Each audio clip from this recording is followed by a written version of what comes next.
대구에 주암산 기도원이 있습니다. 도로에서 차를 타고 산으로 한참 올라가면 기도원 건물이 나옵니다. 기도원에서도 기도를 많이 하시지만 산기도 하시는 분들이 많습니다. 특별히 산 정상에 올라가면 배바위라는 큰 바위가 있는데, 그 바위는 옛날에 무당들이 기도 응답이 잘 된다고 해서 굿도하고 또 기도를 많이 했던 곳인데, 예수님 믿는 사람들이 무당을 쫓아내고 기도처로 삼았다고 합니다. 그런 소문 때문인지 배바위까지 올라가서 기도하는 분들이 많았습니다. 한때 어머니께서 친한 권사님, 집사님들과 함께 토요일마다 배바위까지 올라가서 기도하신 적이 있습니다. 배바위까지 올라가려면 1시간이 넘게 걸리기 때문에 제가 어머니께 한번 여쭤봤습니다. 엄마, 기도원에서 기도하시면 되지 왜 굳이 힘들게 배바위까지 올라가세요? 혹시 등산이 목적 아닙니까? 제가 이렇게 여쭤봤더니 이렇게 대답하셨습니다. 형우가 산에 올라갈 때도 기도하면서 올라간다. 하나님이 우리의 간절한 마음을 아시잖아. 하나님이 산을 올라가는 것도 기도로 받으신다. 저는 기도에 집중이 더 잘 되는 장소는 있어도 특별히 기도 응답이 잘 되는 장소가 있다고 생각하지는 않습니다. 그런데 어머니께서 하나님께서 기도 자리로 올라가는 것도 기도로 여겨주시고 응답하신다는 그 말씀이 크게 감동이 되었습니다. 오늘도 늦은 시간에 힘을 내셔서 기도의 자리로 나오셨을 텐데 하나님께서 우리의 사모하는 중심을 다 아시는 줄 믿습니다. 옷을 입고 또 준비하고 버스를 타고 또 차를 운전해서 오셨을 텐데 하나님께서 교회로 오는 이 모든 과정들을 기도로 여겨주시고 이미 응답하고 계시는 줄 믿습니다. 아멘. 우리 옆에 분들하고 환하게 웃으시면서 함께 인사교제하겠습니다. 기도가 이미 응답되고 있습니다. 기도가 이미 응답되고 있습니다. 1995년 6월 29일 삼풍백화점이 무너졌습니다. 이 사고로 502명이 죽고 6명이 실종되고 937명이 부상을 당합니다. 삼풍백화점 붕괴 사건이 특별히 안타깝고 가슴이 아픈 것은 사고 원인이 부실공사였기 때문입니다. 온갖 편법을 사용해서 좀 더 쉬운 방법으로 돈을 아껴서 건축을 했습니다. 사무용으로 설계된 건물을 무리하게 백화점으로 개조합니다. 원래 4층 건물인데 5층까지 증축했고 백화점 내부 공간을 넓히기 위해서 기둥을 빼거나 얇게 축소합니다. 철근도 계획보다 적게 사용하고 콘크리트도 기준보다 부실하게 타설합니다. 자재도 당초 설계했던 것보다 저급한 것을 사용했다고 합니다. 5층 천장에 균열이 생겼는데도 무시했고 사고 당일에는 건물이 붕괴될 조짐이 있었는데도 영업을 강행합니다. 결국 오후 5시 57분경에 건물 전체가 무너집니다. 이렇게 해도 괜찮겠지, 이 정도로 무너지지 않겠지, 이런 안일한 마음으로 일관하다가 결국 대형 참사가 일어나고 말았습니다. 오늘 설교 제목은 타협하는 신앙입니다. 타협이라는 말은 사전적으로 어떤 일을 서로 양보하며 협의한다라는 뜻입니다. 서로의 의견을 조율하고 협력을 이끈다는 의미로도 사용이 되지만 돈 때문에, 편의 때문에, 욕심 때문에 기준을 어기고 편법을 선택할 때도 타협한다라는 표현을 사용합니다.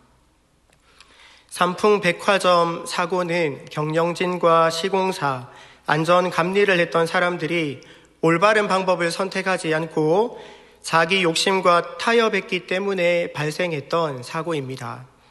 이 정도는 괜찮겠지.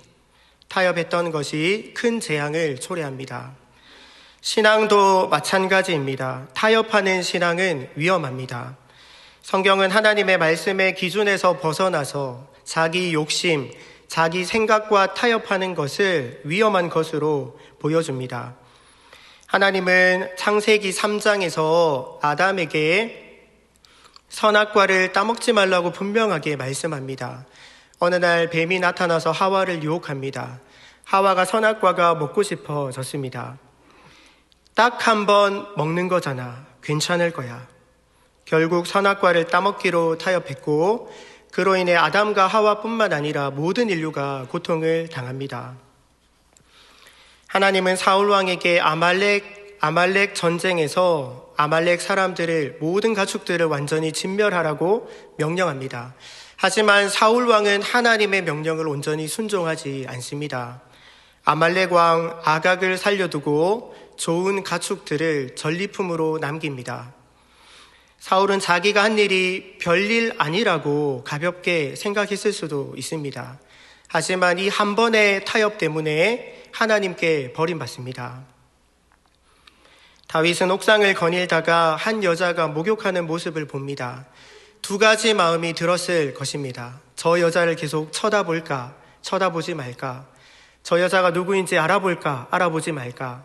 저 여자를 집으로 부를까, 부르지 말까?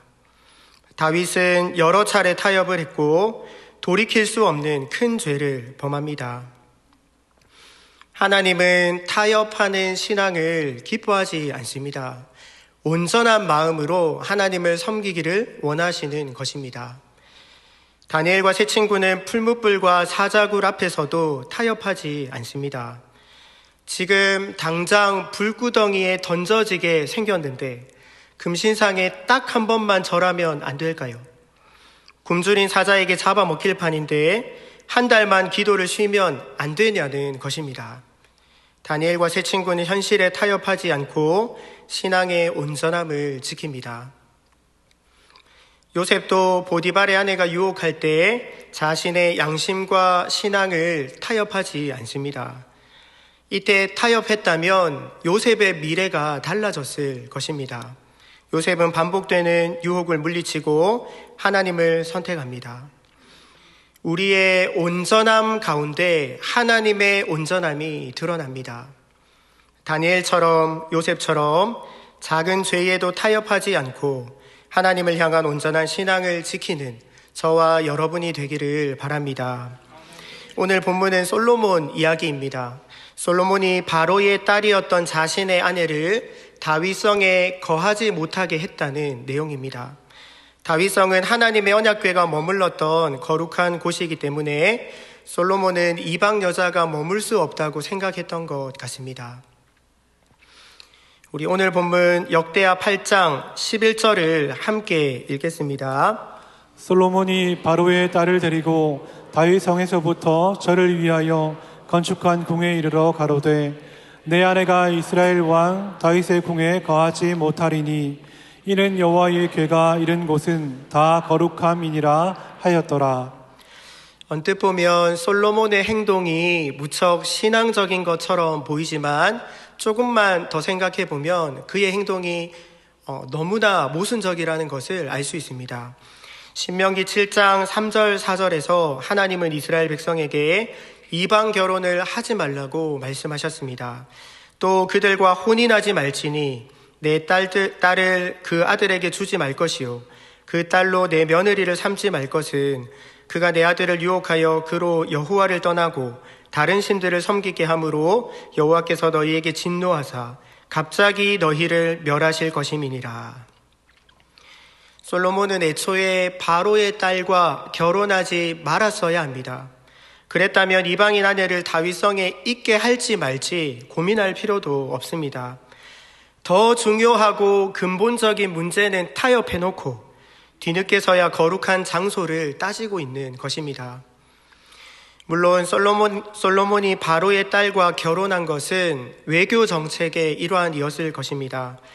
당시에는 평화를 유지하기 위해서 왕들 사이에 혼인 언약을 하는 것이 일반적이었기 때문입니다. 성도 여러분, 솔로몬이 바로의 딸과 결혼하지 않았다면 평화가 없었을까요? 나라가 부강하고 안전한 것은 외교 정책이 아니라 하나님이 주시는 것입니다. 평화를 주시는 분은 하나님이시기 때문입니다. 역대기 성경은 성전 중심의 신앙 회복을 강조하는 책이기 때문에 솔로몬 내러티브는 솔로몬이 성전을 건축한 것과 하나님이 복을 주셔서 부강한 나라를 이룬 것에 강조점을 두고 있습니다. 그가 말년에 하나님을 떠나 우상을 섬겼다는 내용은 역대하 성경에 나오지 않습니다. 역대기 저자가 솔로몬의 좋은 모습만 기록해주고 싶은데 애를 써도 다 티가 납니다. 오늘 본문은 솔로몬의 타협하는 신앙의 모습이 절묘하게 드러나는 내용이라고 할 수 있습니다. 타협하는 신앙은 결국 변질됩니다. 타협하는 신앙이 무서운 것은 나도 모르게 신앙이 변질되기 때문입니다. 솔로몬은 겉으로 괜찮아 보이지만 영적으로는 이미 침체되고 있습니다. 솔로몬은 여전히 건재합니다. 성전 건축을 완성했습니다. 제사가 계속해서 드려집니다. 돈이 넘쳐납니다. 역대하 9장을 보면 스바 여왕이 솔로몬을 만나러 와서 금 120달란트와 향품과 보석을 선물합니다. 금 120달란트를 현시세로 환산하면 4천억 원이라고 합니다. 세상적으로 너무 잘 되고 있기 때문에 영적 침체를 깨닫지 못하는 것입니다. 우리가 잘못할 때마다 하나님이 즉시 징계하시면 우리의 영적인 문제를 빨리 발견할 것입니다. 하지만 하나님은 그렇게 하시지 않습니다. 하나님은 노하기를 더디하시고 오래 참으시고 자비로운 분이시기 때문입니다. 솔로몬이 여전히 지혜로워 보이지만 영적 감각은 둔감해지고 있습니다. 솔로몬은 아내를 많이 둡니다. 한 명 더. 그러다가 결국 아내를 1000명까지 둡니다. 이 정도면 중독입니다.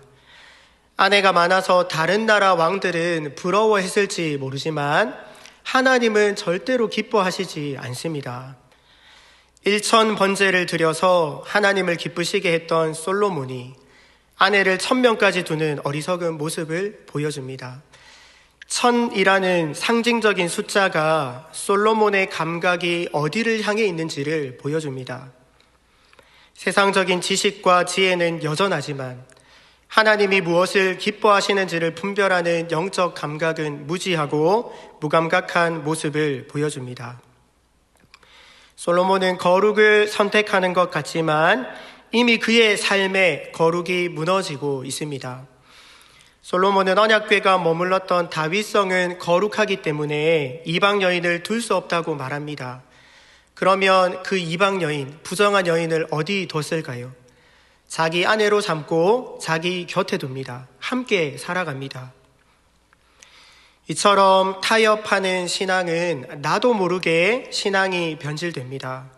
결국 솔로몬의 신앙은 어떻게 되었을까요? 하나님을 저버리고 우상을 섬깁니다. 우리 열왕기상 11장 1절부터 4절 말씀을 함께 읽겠습니다. 솔로몬 왕이 바로의 딸 외에 이방의 많은 여인을 사랑하였으니 곧 모압과 암몬과 에돔과 시돈과 헷 여인이라. 여호와께서 일찍이 이 여러 국민에게 대하여 이스라엘 자손에게 말씀하시기를 너희는 저희와 서로 통하지 말며 저희도 너희와 서로 통하게 말라. 저희가 정령코 너희 마음을 돌이켜 저희의 신들을 쫓게 하리라 하셨으나 솔로몬이 저희를 연애하였더라. 왕은 후비가 700인이요 빈장이 300인이라. 왕비들이 왕의 마음을 돌이켰었더라. 솔로몬의 나이 늙을 때에 왕비들이 그 마음을 돌이켜 다른 신들을 쫓게 하였으므로 왕의 마음에 그 붙인 다윗의 마음과 같이 아니하여 그 하나님 여호와 앞에 온전치 못하였으니. 사랑하는 성도 여러분, 작은 죄도 가볍게 여기지 마시기 바랍니다. 하나님이 싫어하시는 일은 하면 안 됩니다. 작은 불평, 험담, 미움, 교만, 분노, 거짓말, 시기 질투가 결국은 우리의 영혼을 침체되게 만들고 영적 감각을 둔감하게 만듭니다. 이 정도는 괜찮겠지. 한두 번은 괜찮을 거야.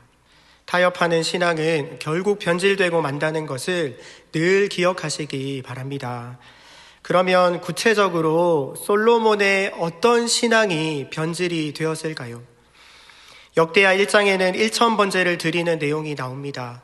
제물이 소였는지 양이었는지 둘 다였는지 정확히 알 수는 없지만 한꺼번에 1,000마리의 가축을 번제로 드렸다고 이해할 수 있습니다.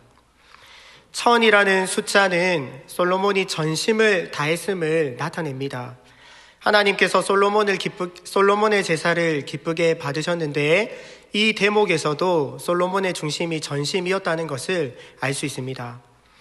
솔로몬에게는 전심이 있었습니다. 하나님은 그날 밤에 솔로몬에게 내가 너에게 무엇을 주랴 물어봅니다. 그러자 솔로몬은 먼저 이렇게 대답합니다. 주께서 전에 큰 은혜를 나의 아비 다윗에게 베푸시고 나로 대신하여 왕이 되게 하셨사오니 라고 대답합니다. 솔로몬은 아버지 다윗이 왕이 된 것도 하나님의 은혜이고 다윗을 이어서 자기가 왕이 된 것도 하나님이 하신 일이라고 고백합니다. 솔로몬에게는 은혜의식이 있었습니다. 마지막으로 솔로몬은 돈이나 명예나 원수갚기를 구하지 않고 백성을 공의롭게 다스릴 지혜를 달라고 구합니다. 솔로몬에게는 선한 뜻이 있었습니다. 솔로몬에게는 전심이 있었고 은혜의식이 있었고 선한 뜻이 있었습니다. 이것이 솔로몬의 온전한 신앙입니다. 하지만 점차 자기 욕심과 세상과 타협하기 시작했고 결국은 신앙이 변질되고 말았던 것입니다. 저는 중고등학생 시절 무척 힘들었던 시기를 보냈습니다. 집에서도 힘들고 밖에서도 힘들었습니다. 당시에 저는 친구가 가장 중요했는데 왠지 모르겠는데 친구에게 배신감이 느껴졌습니다. 친구들과 재밌게 어울려서 놀고 나면 극심한 허무감이 몰려왔습니다. 꿈도 없고 소망도 없었습니다. 당시에 제가 얼마나 힘들었던지 제 심정을 한 문장으로 표현하면 내가 지금 죽을 용기가 없어서 살고 있구나 이런 생각을 했습니다. 하나님이 살아계시면 한번 만나봐야겠다 이렇게 생각하고 고등부 수련회에 참석해서 간절히 하나님을 찾았고 은혜를 경험하게 되었습니다. 하나님의 은혜를 경험하고 마음이 완전히 달라졌습니다. 하나님을 사랑하는 마음이 생겼습니다. 하나님 사랑합니다. 주님 한 분만으로 만족합니다. 고백했습니다. 살 소망이 생겼습니다. 이런 기쁨이 있다면 한번 살아볼만 하겠다라는 마음이 들었습니다. 나는 이미 삶을 포기했는데 하나님이 나에게 새로운 삶을 주셨고 하나님의 은혜로 덤으로 살고 있음을 깨닫게 되었습니다. 하나님을 위해서 살고 싶어졌습니다. 주님, 내가 여기 있사오니 나를 써주소서. 이 찬양이 그렇게 마음에 와닿았습니다. 하나님께 드리고 싶고 쓰임받고 싶은 선한 뜻이 생겼습니다. 사랑하는 성도 여러분, 여기 계신 모든 분들이 저와 같은 은혜의 경험, 하나님을 향한 첫사랑의 경험이 있으신 줄 압니다. 하나님의 은혜에 감격하고 감사해서 나 같은 죄인 살리신 주 은혜 고맙습니다. 잃었던 생명 찾았고 광명을 얻었습니다. 주님 사랑합니다. 주님을 위해 살겠습니다. 고백했던 적이 있으실 것입니다. 하나님은 우리의 온전한 마음을 받으시기를 원하십니다. 순수하고 변질되지 않는 신앙으로 하나님을 섬기기를 원하시는 것입니다. 전심으로 하나님을 사랑하고 항상 은혜의식으로 살아가고 하나님 영광 위에 살기로 선한 뜻을 품는 모든 성도님들이 되시기를 축복합니다. 솔로몬도 처음에는 변함없이 하나님을 잘 섬기고 싶었을 것입니다. 신앙이 변질되고 싶은 사람이 누가 있을까요? 우리 안에 죄된 본성이 있고 세상 유혹이 있고 악한 마귀가 충동하기 때문에 어느새 욕심이 틈타고 타협하게 되고 신앙이 변질되는 것입니다.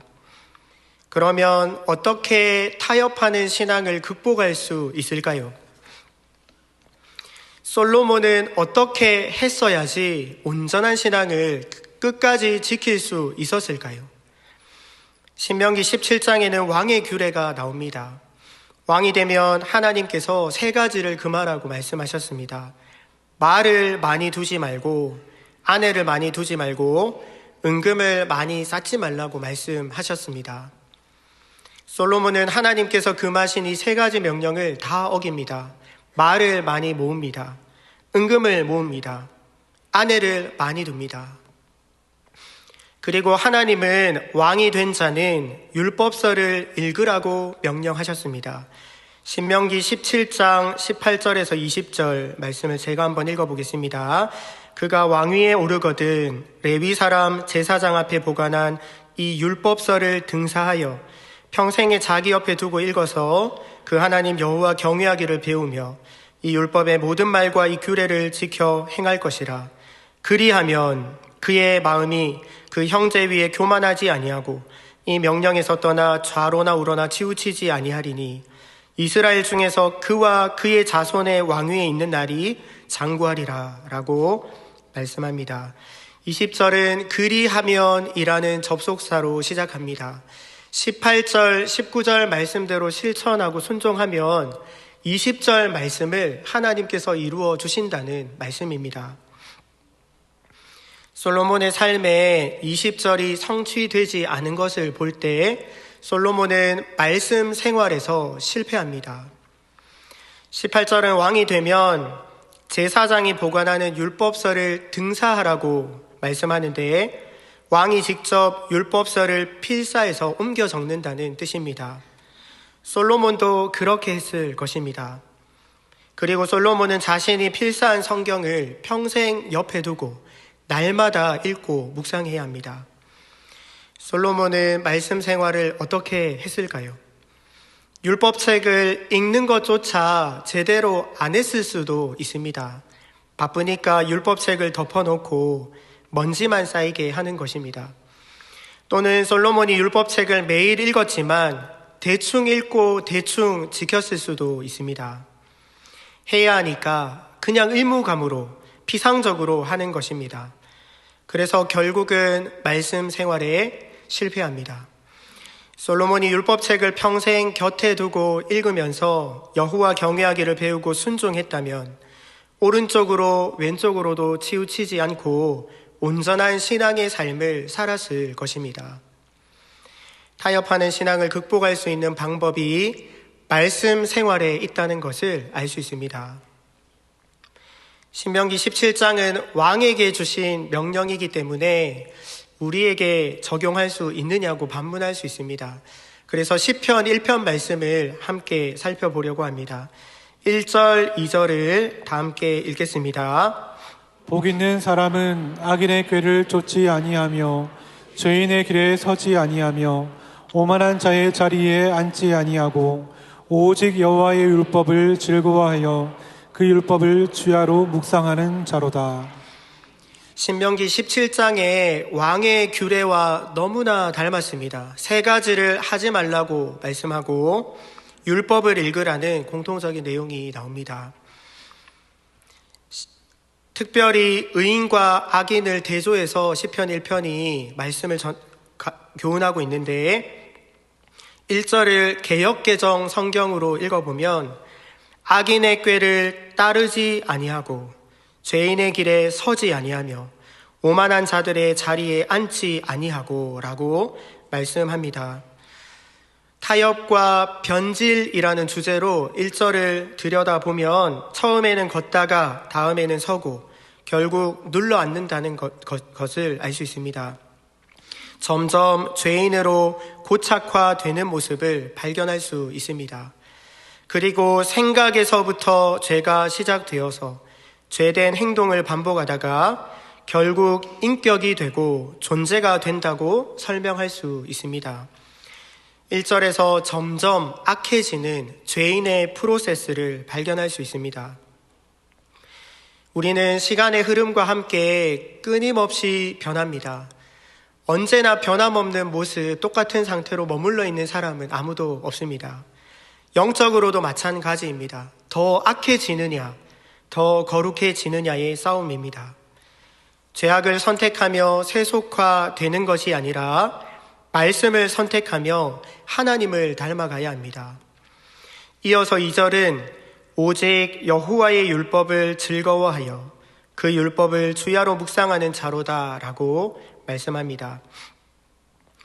2절에는 어떤 과정이나 단계가 드러나 있지는 않지만 동일하게 변화라는 관점으로 말씀 생활을 통해 점점 거룩해져 가는 의인의 프로세스를 한번 추론해 볼 수 있습니다.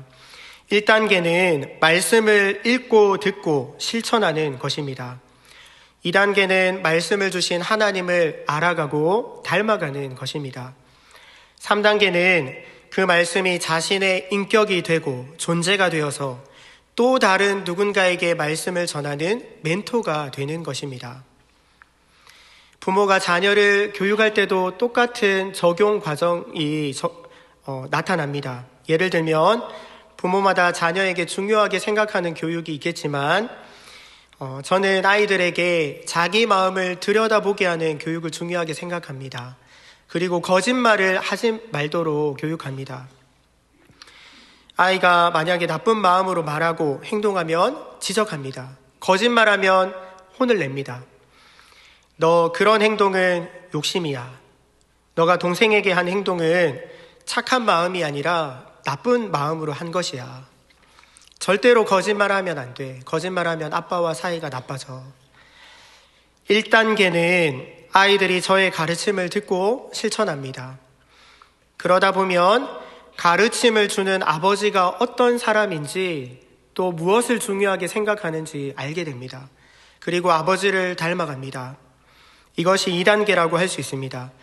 3단계는 그 가르침이 자신의 인격이 되고 존재가 되어서 또 다른 누군가에게 가르쳐주는 멘토가 되는 것입니다.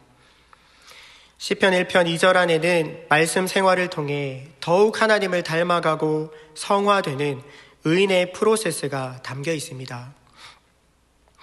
사랑하는 믿음의 동력자 여러분, 하나님의 말씀을 날마다 읽고 묵상하시기 바랍니다. 은금보다 말과 병거보다 아내보다 더 중요한 것은 바로 하나님의 말씀입니다. 돈이 많다고 거룩해지는 것이 아닙니다. 세상 성공이 영적인 분별력을 가져다 주는 게 아닙니다. 말씀의 은혜가 우리 안에 차고 넘쳐야 합니다. 솔로몬은 겉으로 보기에는 명품입니다. 최고로 멋지고 화려합니다. 사람들이 만나보고 싶고 이야기하고 싶은 그런 사람입니다. 하지만 말씀을 상실한 인생은 부실공사와 같습니다. 영적 침체가 오고 영적 감각이 둔감해지고 거룩이 무너지는 것입니다. 결국 솔로몬이 모으고 쌓은 것은 삼풍백화점처럼 무너집니다. 그렇게 부강했던 솔로몬 왕국은 하루아침에 2개로 나누어집니다. 우리의 내면이 하나님의 말씀으로 가득 차야 합니다. 하나님의 말씀으로 우리의 신앙을 부실공사가 아니라 정밀시공해야 합니다. 내 안에 말씀이 없으면 타협이 시작됩니다. 세상의 소음이 틈타고 마귀에게 생각을 빼앗기고 다른 사람의 생각과 행동을 기준 삼아 따라가는 것입니다. 항상 말씀 생활에 힘쓰시기를 바랍니다. 말씀 듣고 은혜 받는 자리로 나오시기 바랍니다.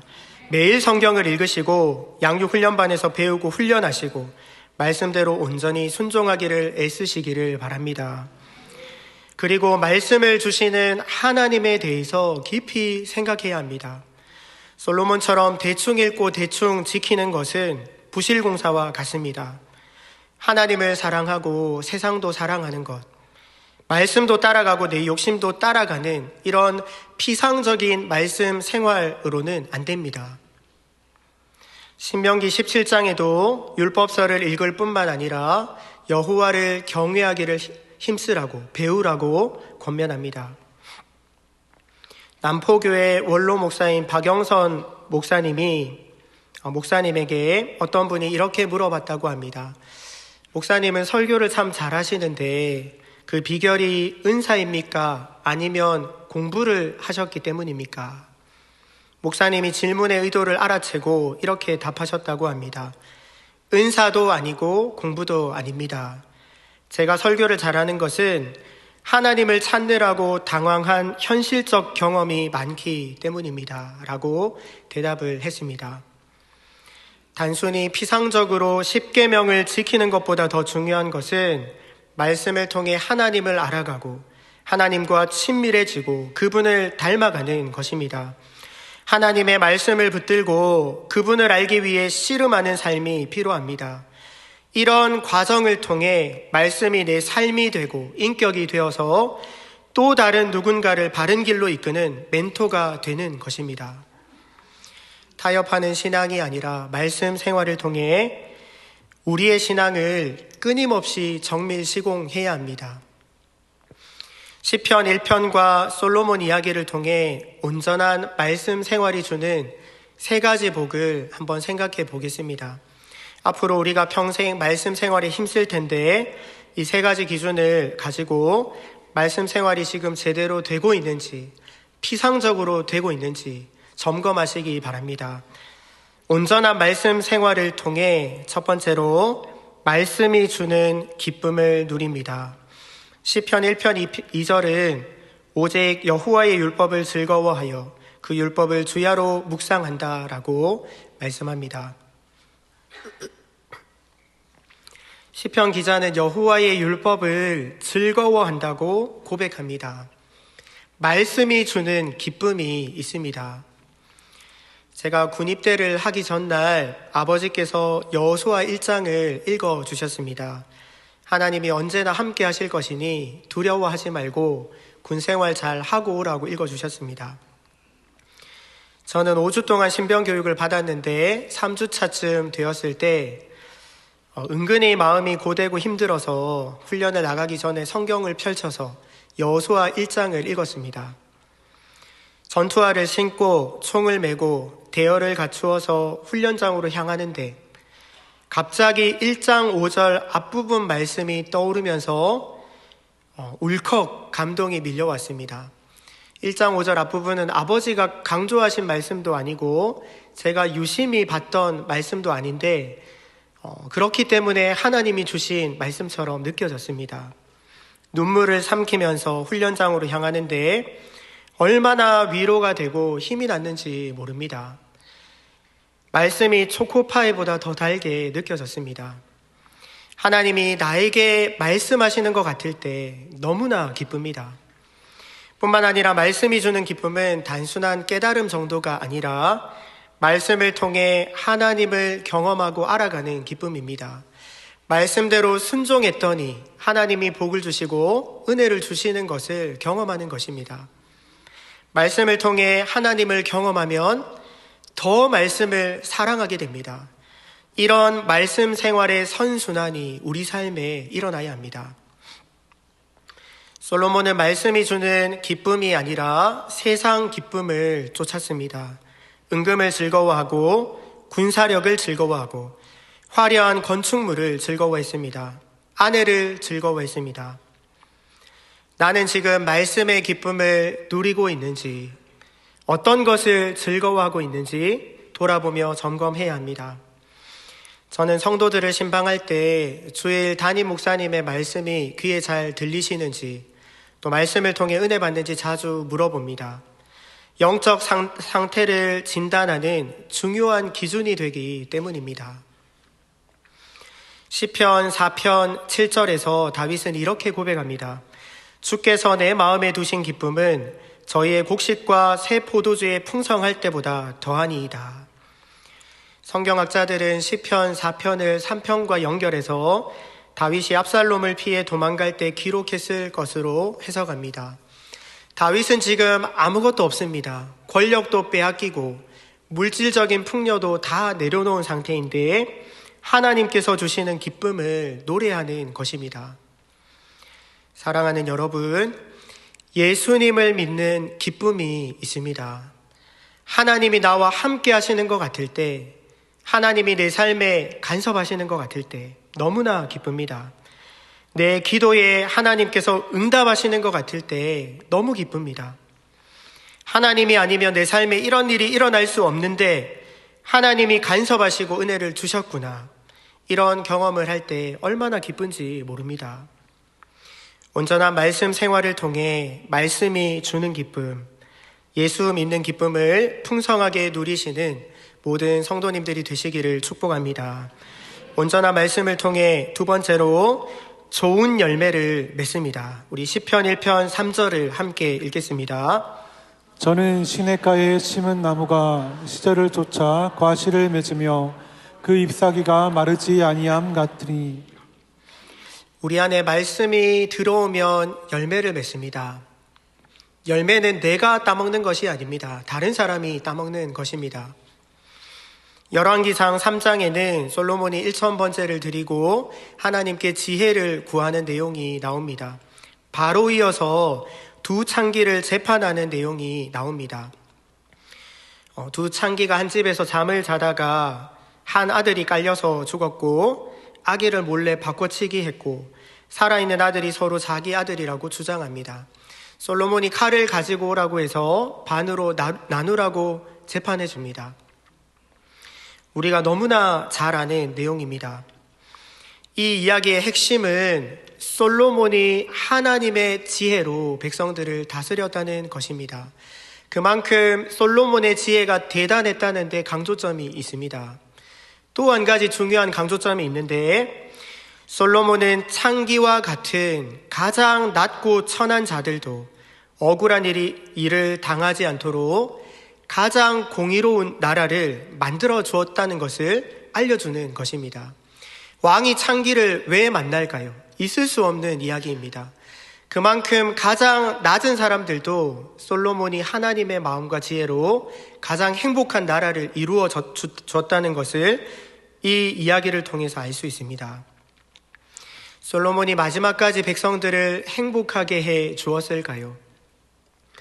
솔로몬이 죽고 르호보암이 왕위에 오릅니다. 이스라엘 백성들이 르호보암을 찾아와서 이렇게 말합니다.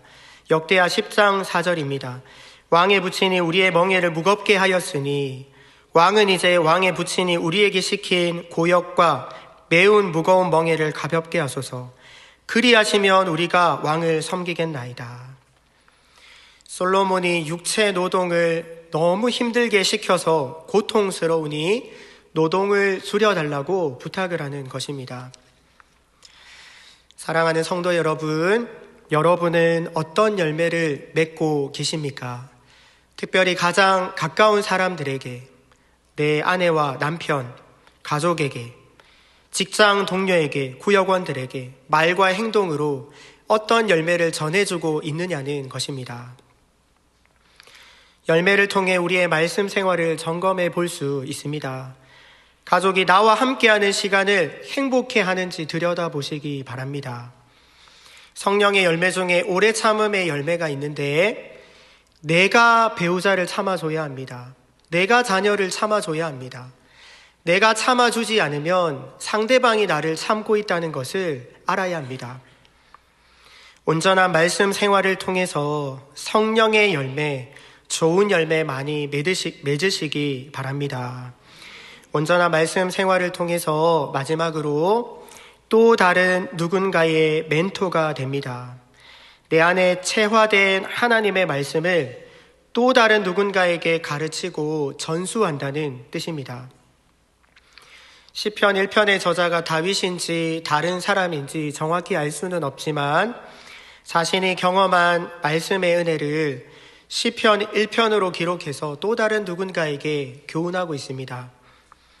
다윗은 말년에 솔로몬에게 타협하는 신앙이 아니라 온전한 마음으로 하나님을 섬기라고 권면합니다. 우리 역대상 28장 9절을 함께 읽겠습니다. 내 아들 솔로몬아, 너는 내 아비의 하나님을 알고 온전한 마음과 기쁜 뜻으로 섬길지어다. 여호와께서는 뭇 마음을 감찰하사 모든 사상을 아시나니 내가 저를 찾으면 만날 것이요 버리면 저가 너를 영원히 버리시리라. 다윗은 온전한 마음으로 하나님을 섬기라고 죽기 전에 솔로몬에게 교훈했습니다.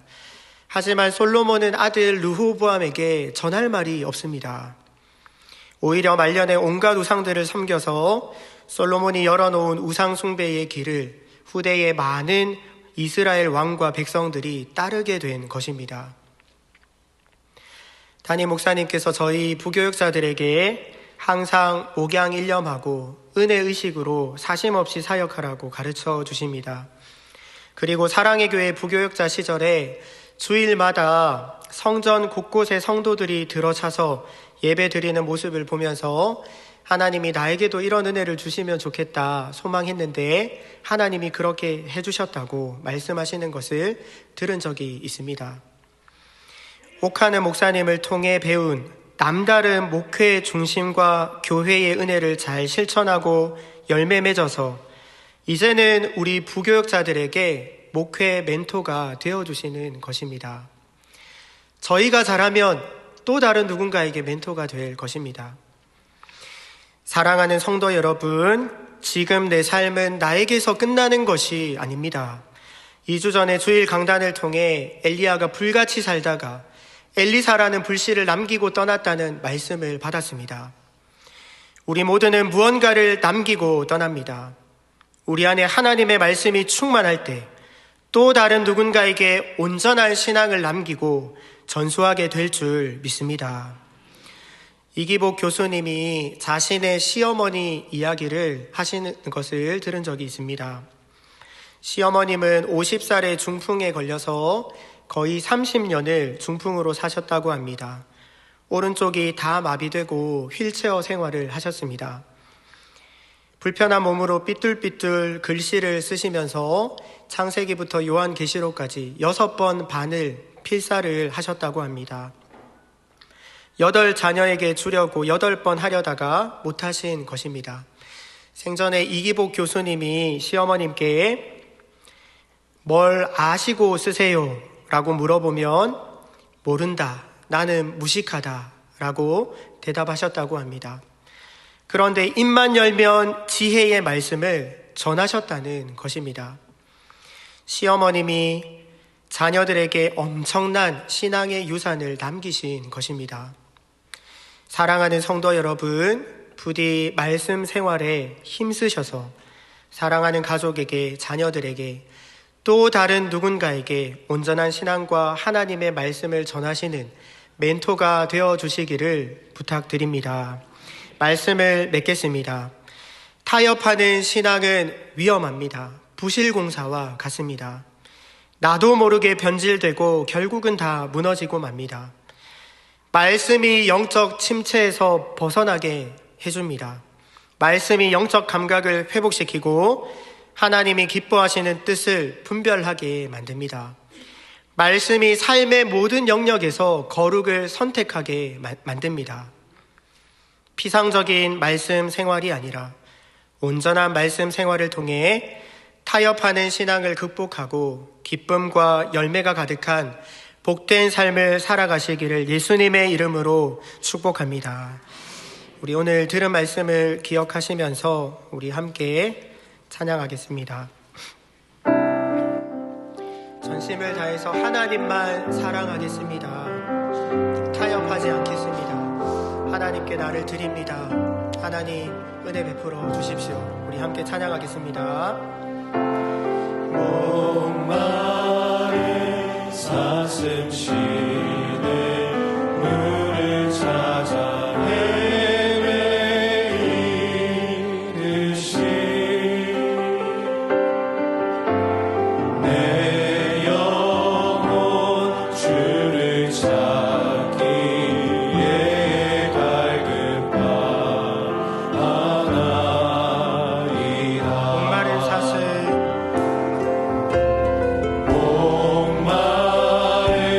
사슴 시내 물을 찾아 헤매이듯이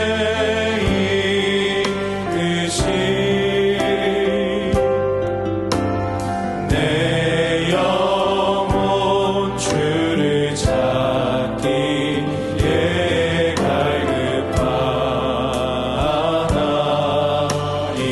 주님만이 나의 힘, 주님만이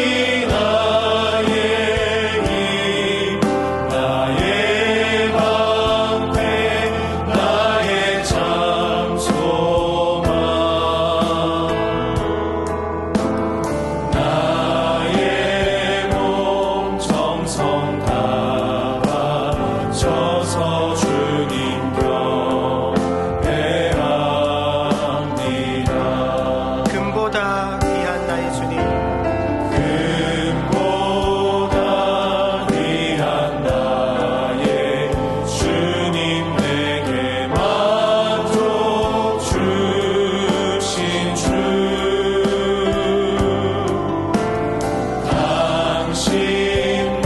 당신만이 나의 기쁨 또한 나의 참 보배. 주님만이 나의 힘.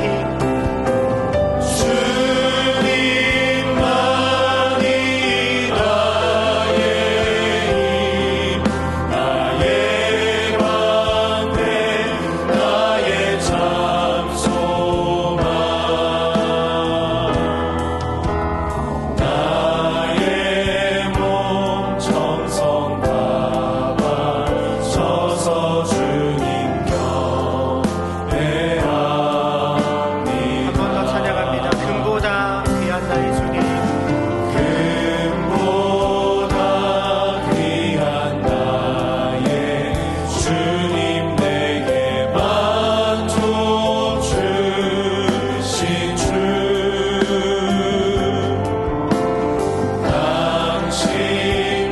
당신만이 나의 기쁨 또한 나의 두 손 들고 참 찬양합니다. 주님만이 나의 힘. 주님만이 나의 힘, 나의 방패, 나의 참 소망, 주님만이 나의 힘. 주님만이 나의 힘, 나의 방패, 나의 참 소망, 나의 몸 정성 다 바쳐서 주님 경배합니다. 나의 몸 정성 다 바쳐서 나의 몸 정성 다 바쳐서 주님 경배합니다. 이 화면에 나온 기도 제목을 다 함께 읽고 합심해서 기도하겠습니다. 오늘 말씀을 통해 타협하는 신앙이 얼마나 위험한지 알게 하시니 감사합니다. 작은 죄와 욕심에도 타협하지 않게 하시고 말씀도 따르고 세상도 따르는 비상적인 말씀 생활을 철저히 돌이키게 하옵소서. 날마다 말씀을 읽고 순종하며 하나님을 닮아가게 하시고 기쁨과 열매를 누리며 또 다른 누군가에게 멘토가 되어서 온전한 신앙을 전수하게 하옵소서. 우리 다 함께 주여 한번 부르짖고 통성으로 기도하겠습니다. 주여